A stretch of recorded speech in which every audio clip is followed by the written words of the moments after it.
জাতীয় পার্টি জনগণের সাথে বেইমানি করে নাই, করবে না। জাতীয় পার্টি জনগণের স্বার্থে আছে, থাকবে। তারপরে একটি নতুন সরকার হলো, আমরা সেই সরকারকে স্বাগত জানালাম। একজন বরেণ্য অর্থনীতিবিদ, নোবেল লরিয়েট সরকার প্রধান হলেন, আমরা স্বাগত জানালাম। আমরা ভেবেছিলাম উনি একটু রাজনীতি করবেন, উনি অনেককে রাজনীতি শুরু করলেন।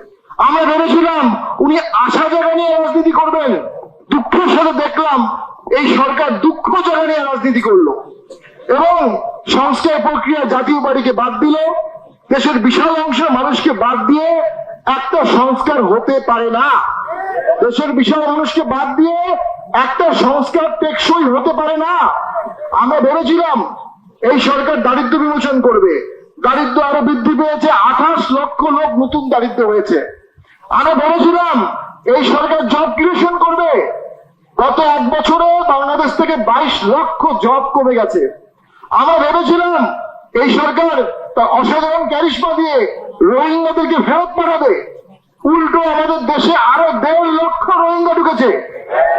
আমরা ভেবেছিলাম এই সরকার দেশকে জঙ্গিবাদ মুক্ত করবে, আমরা দেখলাম মালয়েশিয়ার জঙ্গি ধরা পড়েছে, দেশ সঠিক দিশায় যাচ্ছে না। আমরা ভেবেছিলাম এই সরকার মানুষের নিরাপত্তা নিশ্চিত করবে, মততন্ত্র দিয়ে দেশকে একটা ভীতিকর পরিস্থিতি করা হচ্ছে। আর আমরা আমার ভয়ের সমাজ আমরা চাই না, ভয়ের সংস্কৃতি আমরা চাই না, মদের সংস্কৃতি আমরা চাই না। যে সরকার মদ নিয়ন্ত্রণ করতে পারবে না সেই সরকার ব্যর্থ। সেই সরকার যদি ব্যর্থ হয় আস্তে আস্তে রাষ্ট্র ব্যর্থ হয়ে যাবে।